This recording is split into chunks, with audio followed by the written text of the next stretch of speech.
Hello, welcome guys. Today in this video, I'm going to show you how to enable remote access in Windows 10 PC or laptop. So guys, if you want to remote access in Windows 10 PC or laptop, so very easy. First click on Start, type here Control Panel, open Control Panel.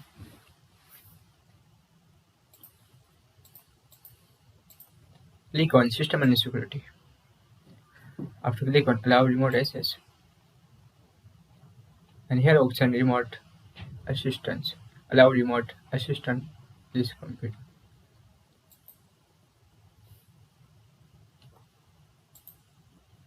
So check this box.